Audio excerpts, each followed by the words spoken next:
Welcome to Mattys Mental Health Podcast, aiming to spread awareness on mental health by sharing the real life stories. All right, Michaela Walsh is here with us today, the returning guest. How's it going, Michaela? I'm doing pretty good. How you doing, Maddie? Michaela Walsh, number 2. I'm doing Yeah, good. part Doing two. great. It's good to see you. How you been? Yeah, it's good to see you. Good. Lately, been doing great. Yeah. A lot has changed since I was last talking to you, but things are looking good. Things are looking up for sure. Glad to hear that. Glad to hear Yeah. that. We worked together a few years ago. Yeah. So it was like more than a few now. Yeah. The Boys and Girls Club was a lot of fun. You were the Yeah. second guest on the Mattys Mental Health Podcast. Why don't you give us just a little bit of a background for anyone who didn't see that, kind of your story leading up to the podcast? Yeah. Sure. So I grew up in a pretty normal, I would like to say, environment. I had a very uh a great upbringing. There's nothing crazy in my childhood. I have two very supportive parents and a brother and sister who took care of me growing up, and I was I had a great childhood, but I started to notice, when in elementary school and stuff, that I was different than a lot of people. I had bouts of depression, and I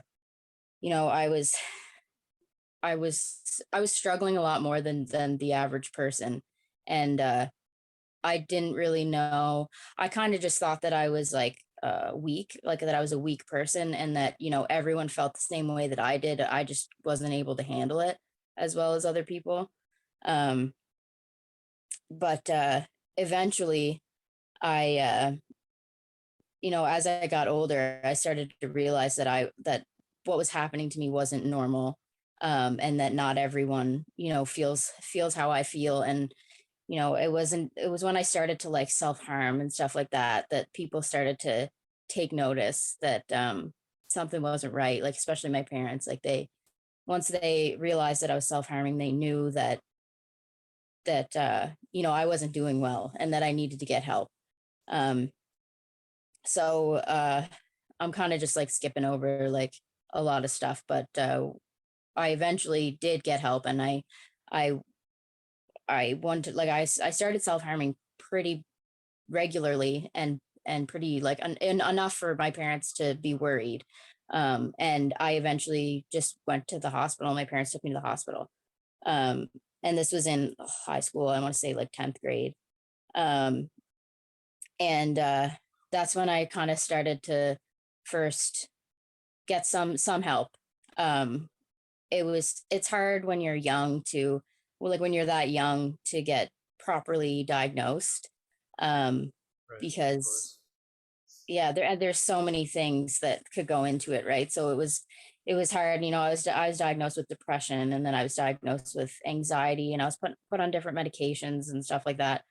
But it wasn't until, I want to say, like the 12th grade, I had ended up in the hospital again. Nothing was really working for me.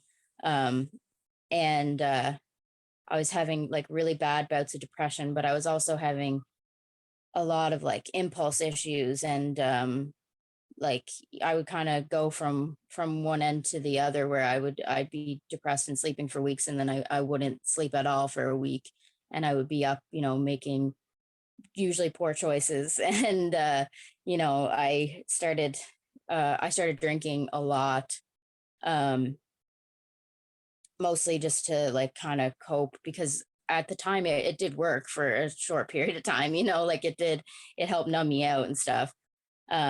But Yeah, and I it didn't take long for me to get addicted to the alcohol.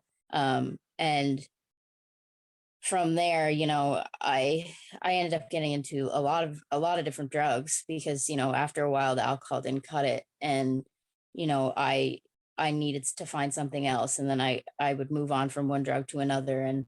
And yeah, but like, what that stay in the hospital in probably 12th grade is when I was finally diagnosed bipolar. and started getting treatment specifically for that. I had some uh, like little bits of trauma that I didn't really even realize were trauma um, until I got into proper therapy. But I think that's a lot of where my like alcohol and drug use came from too. But when I was about 19, yeah, I was 19. I was raped by these two guys, and it I went in like a spiral, like a bad downward spiral, and I was drinking every day, and then using drugs um, often, and it, you know, like I started with I did start with one drug, and I'd do it for a long time, and then it wouldn't cut it anymore, so I'd move on to the next thing, and it got to a point where I had used pretty much everything, and lost everything too, because I was a shell of a human. I didn't I only lived for drugs and for, you know, the booze and the partying and stuff like that. I didn't have any sort of passions or goals or anything, except for the next fix, you know. Right. um and yeah, I eventually, once, like, I don't know, it took me a really long time to realize that, you know, I couldn't just stop using drugs. You know, I like to think that I could just stop at any time. I wasn't stopping, but I'd like to think that I could. And it wasn't until, you know, like after the assault, I was hospitalized for a long while that time. And you know, people started talking to me about addiction, and asking if maybe I was an addict or if I was an alcoholic or whatever. Um, and And I was in denial. I didn't like to think that I was, for a very long time. And, I don't mean you to cut know, you off, Michaela, but yeah. just for clarify with like after the assault, was that like you ended up in the hospital like yourself, or was that like right like directly after, like you ended up in Unit Um, 9, or how did that go? yeah, it was, so I That was sent you in a assaulted. spiral. Yeah, I was assaulted, and I didn't tell anyone. Okay. Um, at first, I didn't tell anyone at all. And then my mom knew immediately that something happened because I was a wreck, you know. And Yeah. I was living at home at the time too, so she was witness to it, right? Um, and you know, the self-harming came back, and it was bad, and I was, you know, writing suicide notes, and like I was gonna kill myself. That was the goal. Um, I couldn't sleep. I couldn't do anything. I was terrified all the time. And all I could do was drink and use drugs. That was it. Um so eventually, Can I ask you a question just yeah, yeah, around that time, yeah. and even before you mentioned like just kind of living to use? It must have been, I imagine, like a very hard and like sad place to be. Like, how did you feel day to day going through the motions of that? I didn't feel a whole lot. I didn't really, like, I was high all the time. There was no, like, I was either sick, like sick from not having drugs, or I was using. I didn't feel much, unless I was coming down. And when I was coming down, it was like suicidal. Like there was no, like, it wasn't like I was, you know, a little bit depressed or I was anxious or anything. Like it was either I was high or I was suicidal. There was no like, I needed to be drunk or high all the time to be able to do anything. Um, and I didn't really even do much, you know, because my whole life revolved around using. Um, but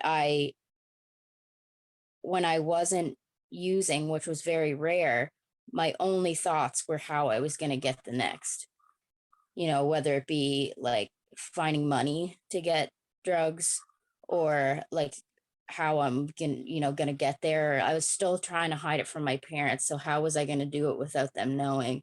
And how was I gonna, like get out of the house, and like what was I gonna tell my parents that I was doing so that I could go out and get whatever I needed? Um, that was pretty much my whole life. There was no like, it wasn't like me hanging out with my friend. Like I even like if I did hang out with friends, it was to use. Right. And and a lot of the times I used alone.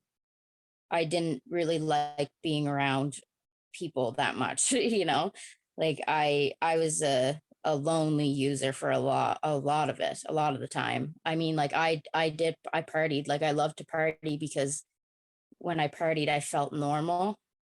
Like I felt like the using was justified. Yeah. um, because typically other people are using maybe not the same drugs as me, but it felt like I was allowed to, I could get away with it when I was out partying and stuff, but I never stopped. There was no like, um, You're with company. They're all yeah, doing and the it same thing. and yeah, and like that's the reason that I partied so much, is because I just felt more normal doing the stuff that I was doing all day anyway, but with other people. And we would go out and stuff, and it just felt more normal, and it felt okay and acceptable. um because the people that I was partying with didn't know that I was using all the time. They didn't know that this was out of the ordinary, and I would have different groups of friends that I would party with, so that, you know, on a Friday night I would party with certain people, and then Saturday night I'd party with different people. So they didn't know that I was always using. Nobody really knew. And I was good at hiding it at first, until it got out of hand, and then it was very obvious and everyone knew. Because you can only hide it for so long, right? And it escalates so quickly that, yeah, like I went from being like kind of like a closet drinker or a closet user to I couldn't hide it anymore because I was using so much that there was no way to hide it. But I also had to use that much, or I wouldn't get anything out of it. It'd be almost like a waste of a high. So Right. yeah. But and it When, got and it got progressively worse too when I didn't live at home. right. Because when I didn't live at home, I didn't have my parents to be like, are you drunk right now? Are you high right now? You know what I mean? Like, No hiding it. Just yeah, all the time. yeah. So that it got bad. And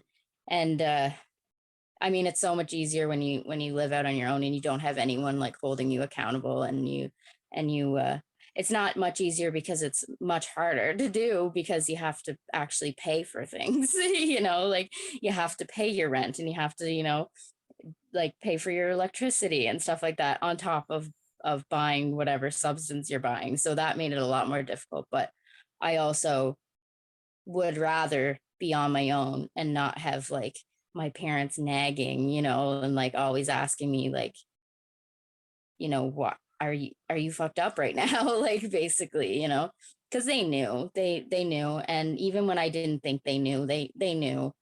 Um, I don't think they knew really maybe the extent of it, but I wasn't like, I like to say that I was good at hiding it. I don't think I was as good at hiding it as I thought I was, Yeah.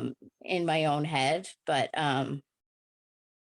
yeah, like, yeah, I think in my head I was like, oh, no one will ever know, but it was very obvious, I just think back to like flashbacks of like 14-year-old me coming home like drunk, just Yeah, walk into my room.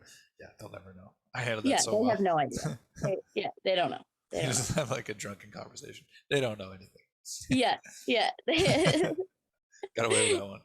Yeah, yeah, yeah, I When? think you're so slick. Yeah, exactly. When did you end up? When did you end up getting sober the first time? So the first time, usually the only times that I would be sober was when I was literally in the hospital, like when I was in Unit 9 or Hillsborough or whatever it was. There, it was the only time that I was sober. And a lot of the times I wasn't even sober in there. I would get people to bring me stuff, and people would bring me stuff. I know that's kind of surprising because like I don't think I could ever do that for someone, but people brought me stuff all the time. So I would be more sober while I was in there, but I wasn't sober all the time. Um, but like I started going to like meetings and stuff around that time, like whenever I um, went to the hospital when I was like 19 or 20, and I stayed for a really long time. They suggested meetings to me. And it was kind of like you get to leave if you go to a meeting. So it was like, oh, I want to go to a meeting because it means I get to leave this place, you know?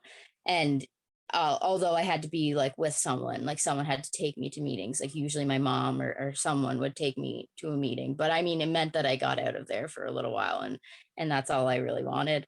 Um, and usually we'd get ice cream or something out of it. So, it was good.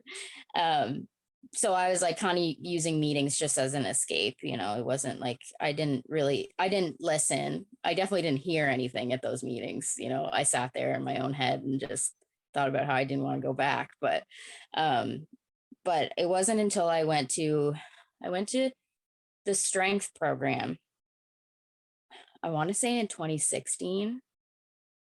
Um, I'm pretty sure. I don't know, my years are all kind of mushing together, but um and that was the first time that I was actually like actively trying to get sober. Um and and I did on and off. Like I would, obviously when you're in there, you can't get away with just using. Like no one's going to bring you stuff. Like that's not something that you can do. Right. Um but like I would still relapse. Like there was one point I had been in there for like almost 3 months, which is usually like how long people stay, is 3 months. And I there was my nanny had passed away, and I was out on a pass for the wake and the funeral, and I got drunk like immediately when I was out there. Um for like a lot of reasons, mainly because I could, and because I was kind of a wreck that I couldn't be, that my nanny had died and I'd missed a lot of years with her because I was using, and I wasn't there, and there was a lot of guilt and a lot of other things. But they like the strength staff were great. Like they really like they just helped me. They didn't, they didn't want to get me in trouble or anything like that. And I told them right away. Like I'm pretty sure I called strength later that night and told them that I was drunk. And they were like, well, just come back and we'll figure it out. But I eventually they were giving me more and more freedom while I was at strength, and they were giving me like they were community passes, so you could go out on your own. um and this was in Summerside, right? So you could go out on your own, and you could have a few hours to just do whatever, and like you could do whatever you wanted. And I was good for the first few community passes. Um I would go to the library or whatever. I love that library in Summerside, it's great. But eventually, like I remember I was out Christmas shopping, and I was like shopping for my mom or whatever, and I had a little bit of money, and the liquor store is connected to like all the stores at in Summerside, right? And I don't even really remember doing it. Like I went from Christmas shopping to being drunk and trying to sneak booze in back into strength, and they had to kick me out. They had to, because I was not only using, but I was bringing stuff in that could have endangered the rest of the people there, and I obviously wasn't thinking very clearly. um and like I was there was one point where I was out on a pass to see a doctor, and they took me to Charlottetown, and I was in Charlottetown. I had like an appointment that was an hour, and then I had another hour where I was going to meet up with one of my safe people. And then they were going to drive me back. And that was like my pass. And they gave me that. They let me have that, because I'd worked for it or whatever. And I was doing all right at the time. And I went to my doctor's appointment, and I went to the liquor store, and I got so drunk that I got arrested and taken to Sleepy Hollow for the night. I got thrown in the drunk tank. And yeah, and then they had to come pick me up the next day. Like Strength had to come get me at Sleepy Hollow. How did it feel waking up from that at the time? It was awful. I didn't remember anything. Like I couldn't remember anything. I had no idea I didn't even know where I was. Like I was just like, I'm like, what is this place? What happened? I have no idea. I remembered being at my doctor, like seeing my doctor, and then waking up there, and I was, covered in puke, and no one would tell me what was going on because they don't have to tell me, you know what I mean? Like I was in jail, and I had no idea what was going on, and I was just like devastated. I was devastated, and I didn't know anything, and it wasn't until someone told me that Strength was coming to pick me up, and I was like, well, at least I have that. Like at least I have these people who care about me, who are gonna, you know, I don't know what they're gonna do, but I don't know how much trouble I'm gonna get in. I didn't really care at that point. I just wanted someone that I could talk to about what had just happened, because I was terrified. I was so scared. Yeah, it's not a nice place to be. Could you share a little bit about like what was that feeling like? Like those two examples you mentioned, like you're in the past and then you see the liquor store and it's like what's that feeling like? It's like that pull, I guess. um, it's really hard to explain, but it's like I had been craving all along without even really realizing how badly I was craving until I saw it, until it was in front of me. Um, and then when I saw it, it was the only thing that I thought about. It wasn't like, should I do this or shouldn't I do this? It was like, how can I do this and get away with it?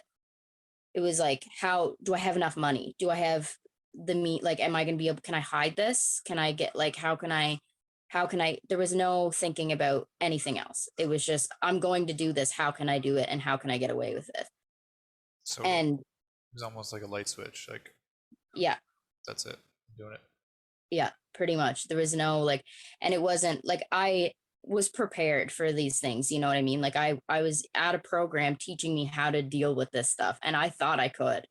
Like I was sure that I was gonna, it was gonna be no problem. I'm gonna walk past the liquor store and it's not gonna be an issue whatsoever. I truly was confident in myself until I got there, and I was alone, and it was there, and I saw it, and I had a little bit of money in my pocket, and that was it. Everything went out the window. Everything I learned was gone, and it was just, this is what I'm gonna do. How can I do it in a way that's, I thought like how I can get away with this, you know like I can figure out a way to do this without anyone even knowing.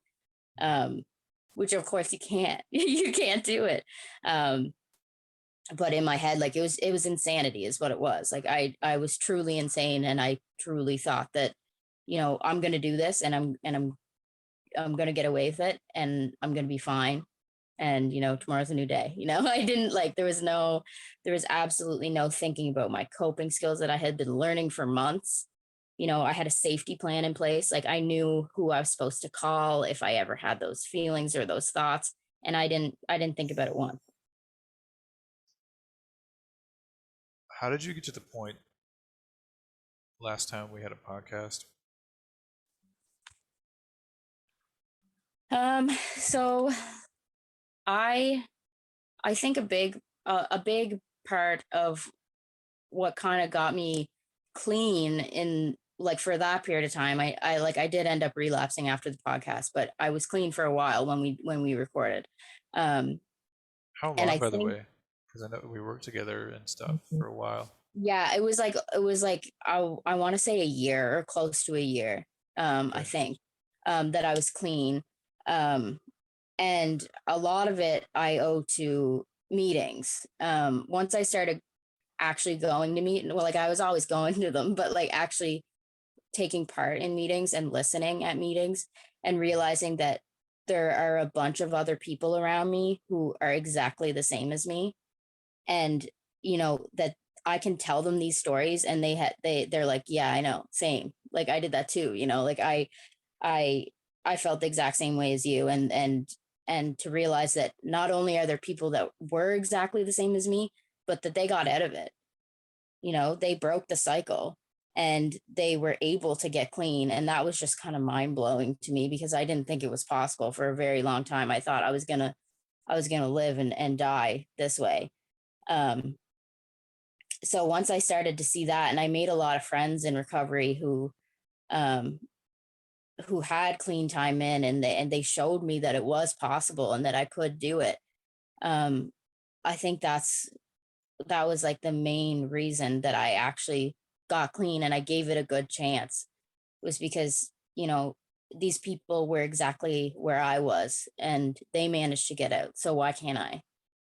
You know, and that's why like I think I have to be careful when I talk about um like Narcotics Anonymous and stuff just because I wouldn't want to break any traditions and like, we it's all about attraction rather than promotion and I would never want to like sound like I'm promoting it. Because you don't need to. I don't need to add anything. I don't need to embellish anything for you know to try and like sell it. I'm not trying to sell it. Um it works and you know that's all you need really is it works and like I can tell you my personal story till I'm blue in the face because that's my decision. I can tell you, right? I can break my own anonymity, but I can never break anyone else's, and I wouldn't want. Um, yeah, I just have to be careful, like how I how I talk about it. But yeah, so I think that's what got me clean for a long time, and the my life was doing like I was doing pretty well. Everything was kind of going well. I was in a program called Reach. I think I talked about it on the last time I was on, which is like a work program. So it instead of just getting you clean and sending you on your way, it's about being clean and learning how to live. You know, and learning how to just hold a job and how to communicate with other people who aren't addicts, and how to just function. Like we talk about money management and just getting and holding a job and stuff like that and like literally just basic like living stuff that I lost over the years. Um and so with Reach on top of meetings and then I got that job with you and I was doing really good there. I really loved it there. um and I started to like realize that I had real goals in life and that I actually wanted to do something with my life, and not only that but that I could, that I wasn't worthless like I thought I was for a very long time. um that's what got me clean. That's what kept me clean for a long time. um and Truly, I think the thing that like what my downfall was and what kind of led me Before you back. continue, I just want to add in Yeah. real quick. Yeah. We worked in an after school program and you were very good at it. Thank you. Thank you. We Continue. had I a just lot wanted of to give fun. that to the listeners. Yeah, we did have a lot of fun. Yeah, we did. We had a lot of fun. It was good. And that was because of Reach too. Like that was like they linked me up, you know what I mean? Like I did the interview while I was at Reach. Like I did the interview for the after school program while I was at Reach, and they like advocated for me and they helped me get that job. Which is what they do, and they're really an amazing program. I can't say enough good things about Reach. Um, but yeah, no, I got into a relationship with a guy who was very lovely to me for the first little while. Um, he, I mean, he he really wasn't anything super special, and not like looking back, but I hadn't had much. I didn't know what to go by, really. So I didn't really know what a good, healthy relationship looked like. But this person was giving me attention and was, like cared for me, or I thought he did. So um, I fell really fast for this person, and I had a lot of hope for this person. And then, when things started to go sour and when he stopped treating me so well, I, like I said, I didn't really have anything to base it on. So I kind of thought that it was normal for a long time. Um, he he was a narcissist, is what he was, and I didn't know that. And he started to be very emotionally abusive towards me. But you know would he would do something really awful, and he would make me very, like, really upset and just heartbroken. But then he'd come back, the next day and apologize and tell me, he's never going to do it again, and that, he loves me and all this stuff. And I believed him. I believed him every time. And I just always went back to him. Um, and like, it was hard because I had my parents who could see right through it. My mom, she knew, like, from the get-go that he wasn't a good guy, and that he wasn't treating me well, or at least not as well as I thought he was. But I didn't believe her. Sorry, my dog's barking. It's okay. But it kind of like put a wedge between me and my parents as well, because they didn't want me in a relationship like that, because they knew exactly where it was going to lead. They knew exactly what was happening to me when I didn't. um and it made me push my parents away completely. I didn't want to have anything to do with them because they couldn't support me, and they wouldn't support my decisions and stuff like that. um but So that was rough. But yeah, and it escalated. It escalated pretty quickly, actually, because we were really only together for 6 months. And by the end of it, like the last month, like, he was getting verbally and physically abusive towards me. um and he would do the same thing. He would hurt me, and then the next day he would come back and he would cry and he would tell me that he didn't mean to, and that he would never do it again, and he was so sorry and he loved me, and I would stay. um because at the time he was the only person I had pushed everyone else away. He was the only person I had in my life. So I stayed for a lot longer than I should have. um and I believed him every time that he said that he was sorry and that he wouldn't do it again. I believed him. Um, but I mean, that's an abusive relationship, I guess. Like, that's what it is. Exactly that. Um, but yeah, it caused a lot of grief whenever I did try and leave him, because um he tried to, any relationships that I still had, any friendships that I still had, he tried to ruin them so that I would have no one but him. um and the few friends that I did still see, he was sending them messages and saying that I was saying these things about them, and making them not like me, and he was just trying to ruin everything so that I had to go back to him. um and unfortunately, I made a lot of mistakes when it came to my job that I loved. um and my dad just slid a note under my door to tell me that he's going fishing. um, By the way, yeah. Um, that's funny. anyway, he, yeah, like, I made a lot of mistakes, and like, I own up to them now. It was hard for me at first because I didn't want to, I like to blame it on him because I felt like it was his fault at the time. But I made a lot of mistakes, and um, he kind of doxed me, like, he found, um, he like, would save things that I had said or done, and eventually just sent everything to my boss, who, when they read it, they didn't have a choice but to let me go because I had broken confidentiality, and that's not okay. It's never okay. Um, and I don't know, it was hard because he would ask me very specific questions, and I shouldn't have answered them, but I did, and he kept those things saved and held on to them until I tried to leave him. And when I tried to leave him, then he did that, and I lost my job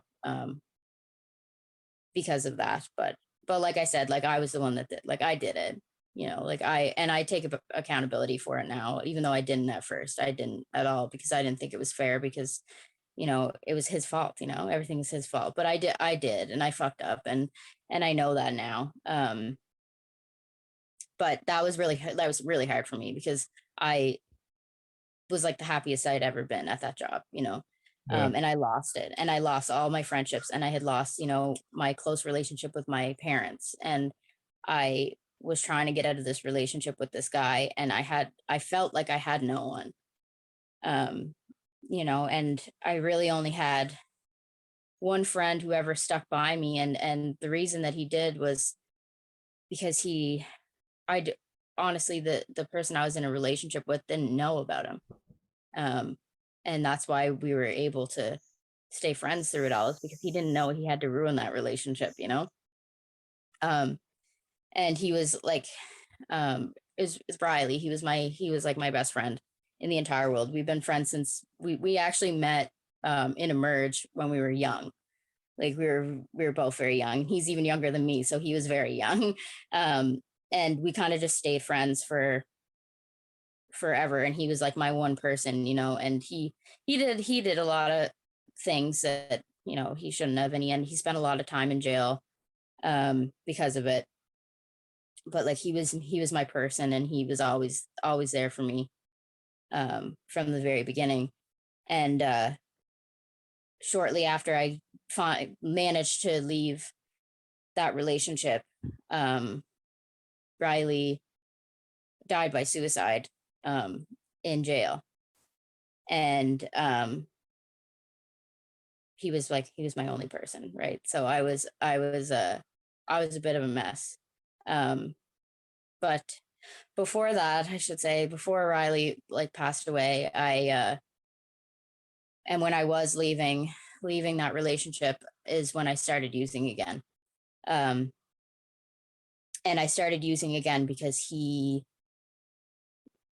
gave me the stuff to use, because he knew I'd be easier to control if he was the one giving me my drugs. um and So I toxic. yeah, it was bad, and he knew I was an addict, and he knew exactly what he needed to do, and he supplied me with what I needed, um because he knew that I would go back for it. And I did. I would go back for it. Even if I didn't want to go back to him, I would go back for the drugs. um because I was hooked again immediately. And it wasn't like it didn't happen over time. It was, I used once and I was hooked. I was back. I was back to where I was before I had any clean time. I was worse, if anything. Um, and Yeah, it was bad, and it got to a point where he would, I would say, like, our relationship obviously isn't working. Like, you're physically hurting me, and I would tell him like I can't do it anymore, and he would say, well, then I'll just go kill myself. And I couldn't do that. I couldn't handle it. I couldn't handle it. um there was one point when I finally did leave him, and I had even like moved, like I was back home with my parents, and I was talking to my parents about it, and my mom like knew what was going on. And uh he went on to his brother's Facebook, I guess, and sent me a message saying that he had killed himself from his brother's account. So it looked like his brother was telling me that he had killed himself because of what I did, and because I left him, and all these things. And he got a couple of his friends to message me saying that he was dead. And I thought he was dead. it was a full 24 hours that I thought he was dead, and I thought that I was the reason. Um, and my mom was like, "Well, pretty easy way to find out. We'll call the cops." And that's what we did. My mom called the cops and said, "Can you do a wellness check on this guy? He's, threatening to kill himself and all this stuff." And they called me back 24 hours later and said, "No, he's fine." Like, and I had thought he was dead the whole time. Um, and I don't know, I don't know what he thought that was going to do, but I was never more disgusted in a person in my entire life for doing something like that, that I couldn't go back. I could not go back to that. And that's what made me just be absolutely done with the situation. And I just couldn't, I was over it. Like I couldn't handle that. That was too much for me. I could handle him putting his hands on me. Like I went back after that, but faking your own death, and having me think that I was the reason that he was dead. uh I couldn't do that. I couldn't do it anymore.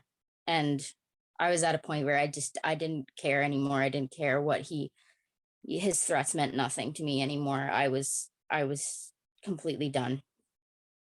um yeah. And once I got out of that relationship, I was a mess. I was a wreck. I had hit rock bottom again. Um I was using heavily, and I didn't know what to do. I couldn't, like, uh, all I knew was to go back to my mom and talk to my mom. That's all I knew, because I knew that no matter what I did, no matter what I said to her, that she would always, you know, take me back and she would help me. Um, and so that's what I did. I came back home and spent some time with my mom, and I was so broken. Um, and not to mention I couldn't use because I was at home. And my mom at this point knows that I'm an addict, and was not letting me out of her sight. Like I wasn't going anywhere. I couldn't sneak out to go get my fix, like there was none of that.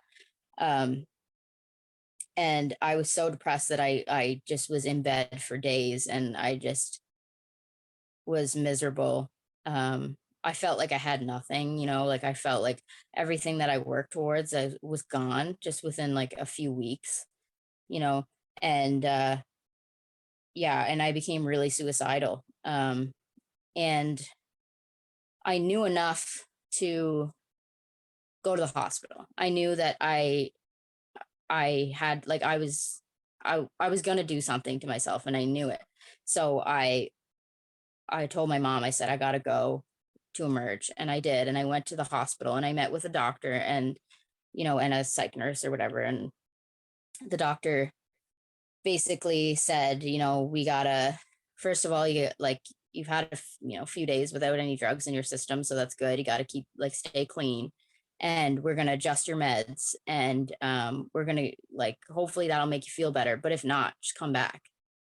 um and so that's what we did, and I was really happy with that, because I didn't want to be put in the hospital. I mean, obviously I knew that it was going to be a possibility, but I didn't want it. um so I was really happy to hear that there was other options, and that he was going to let me go home and try new meds at home. um so I did that. I went home and I started the new medication, and the next day I felt worse, which I didn't even think was really possible, but I did. I felt worse. And not only was I, like, thinking about suicide, I put a plan in place. And that's, yeah, I then it, like I was gonna do it this time, and that was it. And my mom, she figured it out. She figured it out pretty quick, and she took me back to the hospital. And so I went back to the hospital, and I told them, like, listen, I saw a doctor a few days ago, and he gave me some new meds, but the meds aren't working. I'm worse, if anything. And, like, I don't think I can go home because I'm gonna hurt myself. And basically, and, like, I was telling all this to a crisis nurse. I hadn't seen the doctor yet. So, um, and the crisis nurse said, okay, well, you'll have to talk to a doctor and see, and so I waited a few hours, and the doctor came, and he didn't say anything to me. He just came in and he said, we're going to send you home. There's no beds, and we don't think that you're a danger to yourself, so we're going to send you home. And I lost it right there in the emerge. Like, I was like screaming, and I was like, I can't go home. Like, I'm terrified to go home. Like, if I go home, I'm going to kill myself. And he said, well, sorry, basically, and sent me home. So I went home, and I was at home, and I decided to put my plan into action. And I early that next morning, I took all my pills that I had, and I overdosed. I took like bottles and bottles and bottles of pills. I wrote a note, and I slit my arms open, and I laid in bed. And my mom found me because she was checking on me quite often, which I didn't even realize, but she was. And she found me like that, and she called 911, and I don't remember a whole lot after that because I had taken so many meds, but they took me to the hospital, and eventually I was admitted. Um, but yeah, that was like just very traumatizing. Um, it was it was scary, and it was really disappointing because I had made a plan with the doctor, and the doctor said, So sorry. okay. And Bad timing for a sneeze.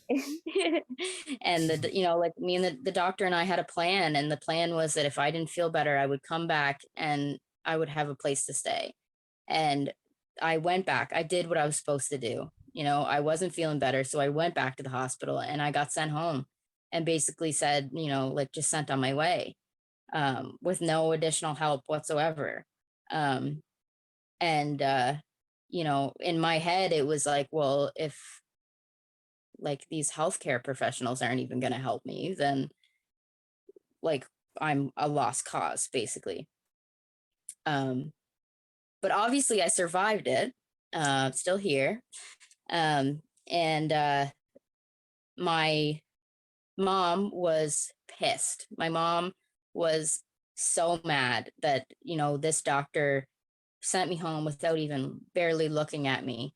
And after me saying that, like, I was going to do what I had done, and she was very upset. So she asked my permission to make a post on Facebook, and I said, yes, go ahead. And she did, and it got like thousands of shares.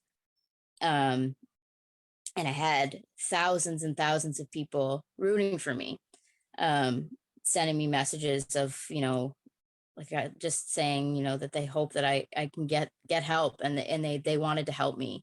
And I had, I obviously didn't have my phone for a long time, so I got all these messages after. But like mom would come in to visit me, and she'd be like, there's another 1,000 shares, Michaela, and like there's so many people who have been through the same thing as you and that are rooting for you. And it's making a difference because people are listening, and she eventually got I think CBC got in touch with her and the Guardian, and she did a little, like, a story about it. And the media attention is what I think what got me the help that I needed, because um people realized that my mom's going to be loud about it. If I don't get the help that I need, my mom was going to be loud about it. And uh people started to listen. Doctors started to listen. Um, and I was starting to get help. Like, I was actually getting help, and I was getting, different opportunities were coming up, and people were reaching out to my mom and saying, she, like, there's all these different programs, and helping me get into different therapies and stuff. And you know I was really lucky to have my mom to do that for me, because I wasn't going to do it. um I couldn't do it. I didn't care enough to do it. Um, but she did that. She did it, and yeah, it made a huge difference. And yeah, like I appreciate the fact that she did that for me like so much, because I don't even know if I'd still be here had I not actually gotten the help that I needed um that time around. And yeah, so that was kind of a crazy experience. It was tough because I was getting phone calls from, CBC while I was in Unit 9, and they'd call me for, to make a statement and stuff. And I'm like, I'm in no shape to give you a statement, talk to my mom. Like, and my mom was my spokesperson for a long time until I was able to do it myself. And we were able to actually get into some different, they had focus groups for people to come and voice their concerns about the mental health situation on PEI. And me and my mom and my dad were able to go to those and to voice our concerns and tell them what it's like on the inside, on the inside looking out, as a instead of just listening to what the staff say or what the doctors say, or like someone who's been through it. um and we did do that for a while until they stopped inviting us. I think we were a little too vocal for them. They didn't want to hear it after a while because we always had something to say. um and I think they just got sick of it after a while, which is unfortunate. But I don't know, I can't say I'm really surprised either. um but another great thing that happened while I was in the hospital that time was a lot of the staff at Reach came to visit me multiple times. Like they came in to see me, they talked to me on the phone, and they offered me a spot back in the next program.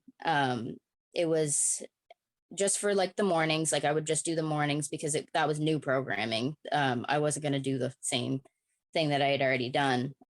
So they offered, like the morning to come in to Reach and to do all the new stuff, the stuff that I hadn't experienced before. So I was able to do that. And yeah, I got clean when I got out of the hospital, and that was 2 years ago, and I've been clean ever since. Um, Wow. yeah, yeah.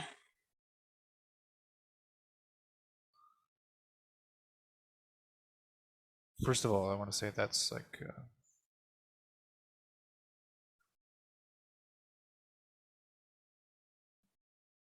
I don't know the words to say. It's amazing that you survived. It's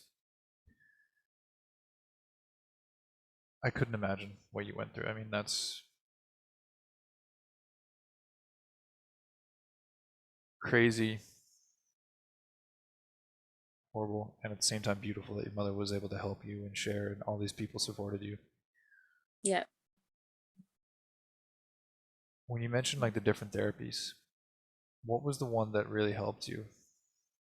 Um, well, I mean, I guess Reach isn't really therapy, but Reach was like the biggest one for me. But I also got into Serene View Ranch, which is it's PTSD based therapy. Um, and it's literally a ranch, like with horses and stuff. They do all different kinds of therapy, but I did like trauma specific therapy um, with someone there. And that was really helpful because I had never worked through that stuff. I had never I had never talked to anyone about it really. I just I just lived with it, and I just I kind of just put it in a box and pretended it didn't happen. And it wasn't until I went there and that there was people that were trained specifically in PTSD who were able to get me to open up about it in the first place, and to help me through it.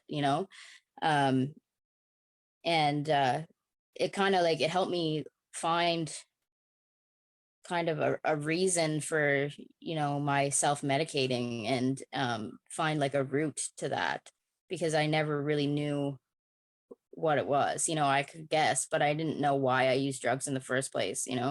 um but I was able to find like the root of the problem and work through that. And um it, which is like a huge reason why I'm clean today, is because I was able to work through that, and I don't have to self-medicate anymore, and I don't feel like I need to. um so yeah, that was really, that was great. I had, my regular therapy at McGill, which was, has always been helpful, but was especially helpful during that time period. I really needed it, and I just started seeing my therapist more. When I got out of the hospital, it was a lot more often. I talked to my psychiatrist a lot more often. For a long time, he was talking to me almost every week. Um, and adjusting my medication and making sure that like it was working, and that I was still keeping up with the stuff that I needed to do, and holding me accountable. And um yeah, but yeah, it was a combination, I think, of all those things and all the help that I got that really made me start to feel better, and like actually feel better, and not just like white knuckle through my life, and just I was able to actually be happy again. um yeah, and then I met someone a little over a year ago, um and he is the best thing that's ever happened to me. He's also an addict. He actually just picked up 4 years, so he had a couple more years in than me. Um, and we waited until I was like a year clean to actually start dating, because well, that's what's suggested, and we thought we'd actually listen this time. And then uh yeah, but he's great, and yeah, he's he's just so understanding of me, and he just loves me for all of it, and he knows me, and he's one of the only people that I ever actually let get to know me, like really know me. And yeah, then about 5 months ago I got pregnant, um which is a whole nother crazy thing, because, well, for starters, I didn't think I could have kids. For like a whole That's a whole nother story, but I didn't think I could have kids, and I got pregnant. And I it was kind of rough at first, because I had to come off my meds. Right. So yeah, Didn't think of that. um yeah, and like the especially the medication that I was on for my bipolar disorder, is you can't take it while you're pregnant. um and I had been doing good for like a good while. And I think that because of like, I obviously needed the medication 100%. But I was also able to learn like how to just deal with life anyway, without, like without anything. So coming off my meds at first was rough, because I had to withdraw off my all my medication. And I went manic, like 100% went manic when I first stopped taking my meds. I didn't sleep for a long time, and it got bad. Like it was like psychosis. Like I was like hearing things, and like it was rough, but I just pushed through it. And it only lasted about a week, and I've been pretty stable ever since. And that was like when I was only like 6 weeks, and now I'm like 5 months. So for the last like few months, I've been completely stable. Um, Honestly, I feel better than I've ever felt. Um, Other than being sick because I'm pregnant, but like mentally, like I feel fine, and I feel even more clear than I've ever felt, because I don't have, the medication in my system. Um, but yeah, and I think just, being excited about being pregnant and stuff, like that helps too. Having a reason to, you know, something to look forward to, um, that that helps too. But like it was definitely tough at first because I didn't know if I could do it. I didn't know if I could live without my medication, but like so far it's been good. It's been great. And you've been And there on are, medication since you were in high school yeah, as forever. well? Yeah. Yeah, like they've changed a lot. Like they would like get adjusted and I would try different medications and stuff, but I've been on medication for like since high school, yeah. So I didn't know what to expect. I didn't know what was gonna happen, but like I'm doing like surprisingly well without it. Um and there's always options. Like I do have like my doctor is ready to find something for me if I need it.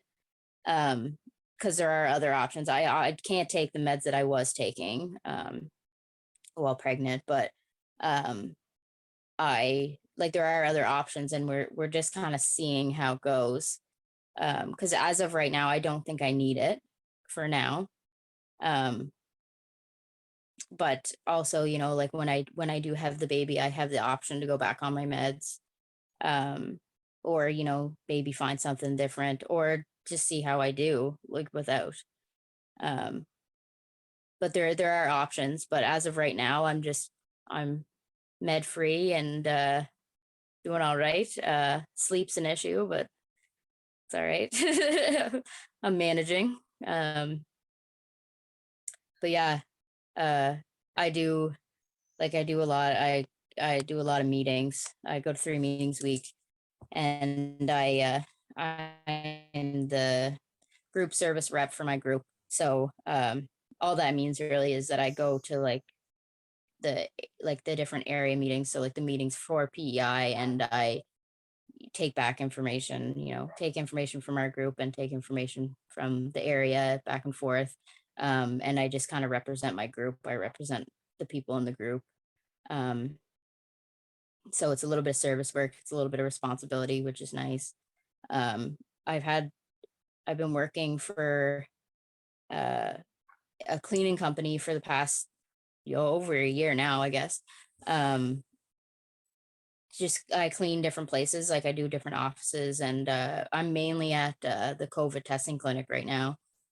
Um, so that's busy, but it's great, and I love doing it. Like for right now, it's kind of perfect for me. I get to put my headphones in and just kind of work on my own and just kind of do my own thing. Um, I think after I have the baby, I'll probably look into something a little bit more, you know, in line with what I maybe want to do in the future.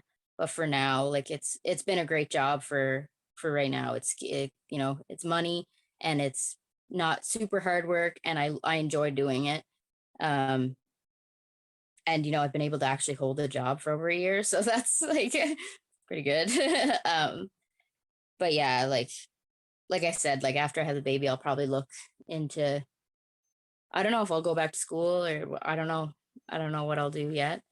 Um I'm gonna have a baby, I guess, and be a mom, which is crazy, which is a big deal, and it's a big enough change for now. And I'll just I'll just deal with that first, and then I'll see what the future brings. But yeah, The world is your oyster at this point.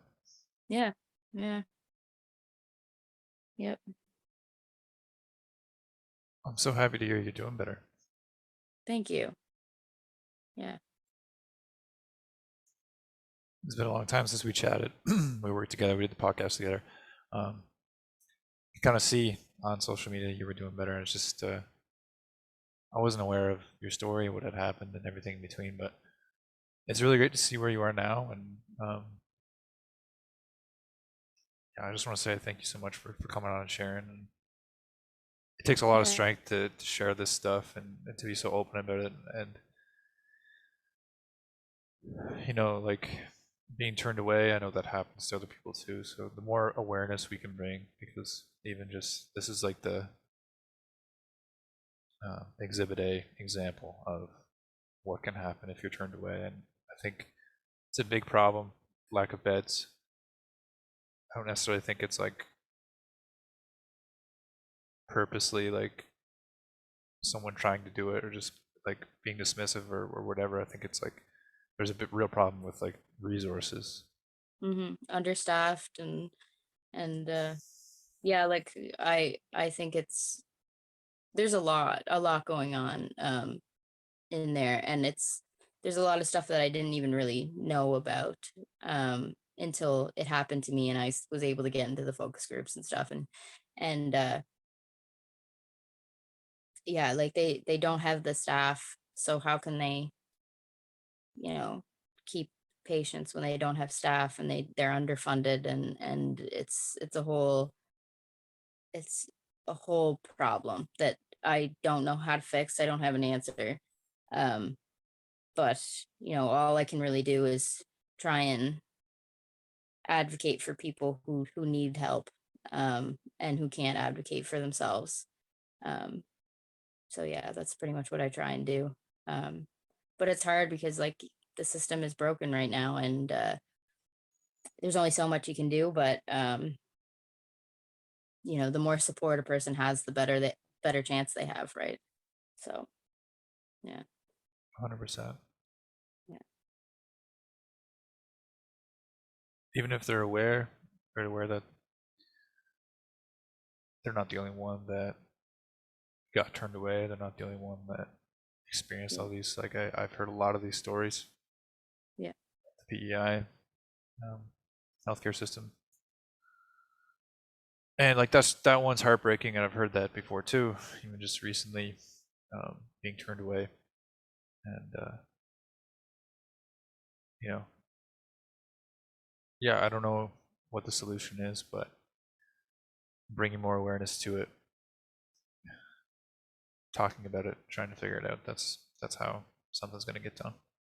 Yeah. Talking for about sure. it like how you did and your mother did. So I think that's really awesome. Yeah. Thank you so much for having me on. Part two. Part two. Thank you so much for coming Update. on. Yeah, thanks for having me. It's been great. And it's been great catching up. It's Been been a great. while. Yeah, it has been for sure. Yeah. We'll chat soon. Yeah, absolutely. Thank you. Great talking.